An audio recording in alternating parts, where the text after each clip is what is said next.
Hello friends, ಎಲ್ಲರೂ ಹೇಗಿದ್ದೀರಾ? ಇವತ್ತು ಸಾಫ್ಟಾಗಿ ಟೇಸ್ಟಿಯಾಗಿರುವಂತಹ ಸಾಬಕ್ಕಿ ರವೆ ಇಡ್ಲಿ ಹೇಗೆ ಮಾಡೋದು ನೋಡೋಣವಾ? ಈಸಿಯಾಗಿ ಗ್ರೈಂಡಿಂಗ್ ಇಲ್ಲದೇನೆ ಆಲ್ಮೋಸ್ಟ್ ಇನ್ಸ್ಟೆಂಟಾಗಿ ಈ ಇಡ್ಲಿ ರೆಡಿ ಮಾಡಬಹುದು. ಮೊದಲಿಗೆ 1 ಕಪ್ ನೈಲಾನ್ ಸಾಬಕ್ಕಿ ಚೆನ್ನಾಗಿ ತೊಳೆದು 3-4 ಗಂಟೆ ಅಥವಾ ಓವರ್ ನೈಟ್ 1 ಕಪ್ ನೀರು ಹಾಕಿ ನೆನೆಸಿಟ್ಬಿಡಿ.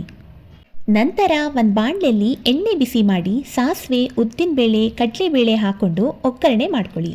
ಸಾಸಿವೆ ಚಟಪಟ ಅಂದಮೇಲೆ ಸ್ವಲ್ಪ ಗೋಡಂಬಿ ಹಾಕಿ ಫ್ರೈ ಮಾಡಿ. ಗೋಡಂಬಿ ಗೋಲ್ಡನ್ ಆದಮೇಲೆ ಫೈನ್ಲಿ ಚಾಪ್ಡ್ ಕರಿಬೇವು, ಹಸಿಮೆಣಸು, ಶುಂಠಿ ಹಾಕಿ ಫ್ಯೂ ಸೆಕೆಂಡ್ಸ್ ಬಾಡಿಸಿ. ಒಗ್ಗರಣೆಗೆ ಬಾಂಬೆ ರವೆ ಹಾಕಿ 1-2 ನಿಮಿಷ ಹುರಿರಿ.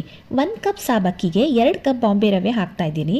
ರವೆ ಜಸ್ಟ್ ಬಿಸಿಯಾದರೆ ಸಾಕು, ಉಪ್ಪಿಟ್ಟಿಗೆ ಹುರಿಯೋಷ್ಟು ಹುರಿಬೇಕಂತಿಲ್ಲ. ರವೆ ಕಂಪ್ಲೀಟ್ ತಣ್ಣಗಾದ್ಮೇಲೆ ನೆನೆಸಿ ಸಾಬಕ್ಕಿ, ಕೊತ್ತಂಬರಿ ಸೊಪ್ಪು, ಉಪ್ಪು ಹಾಗೂ ಸ್ವಲ್ಪ ಹುಳಿ ಬಂದಿರೋ ಮೊಸರು ಅಥವಾ ಮಜ್ಜಿಗೆ ಹಾಕಿ ಚೆನ್ನಾಗಿ ಕಲಿಸ್ಕೊಳ್ಳಿ. ನಾನಿಲ್ಲಿ ಮಜ್ಜಿಗೆ ಉಪಯೋಗಿಸ್ತಿರೋದ್ರಿಂದ ನೀರು ಜಾಸ್ತಿ ಹಾಕ್ತಾ ಇಲ್ಲ. ನೀವು ಮಿಕ್ಸ್ ಮಾಡಿ ಹದ ನೋಡಿಕೊಂಡು ಬೇಕಾದಷ್ಟು ನೀರು ಹಾಕಿ. ಬ್ಯಾಟರ್ ಈ ರೀತಿ ಸ್ವಲ್ಪ ಲಿಕ್ವಿಡಿನೇ ಇರಲಿ. ರವೆ ಒಂದು 10-15 ನಿಮಿಷ ನೆಂದ ಮೇಲೆ ಕನ್ಸಿಸ್ಟೆನ್ಸಿ ಸರಿಯಾಗುತ್ತೆ. ಲಾಸ್ಟಲ್ಲಿ ಸ್ವಲ್ಪ ಸೋಡಾ ಅಥವಾ ಈನೋ ಹಾಕಿ ಚೆನ್ನಾಗಿ ಮಿಕ್ಸ್ ಮಾಡಿದ್ರೆ ಸಾಬಕ್ಕಿ ಇಡ್ಲಿ ಬ್ಯಾಟರ್ ರೆಡಿ ಆಗುತ್ತೆ.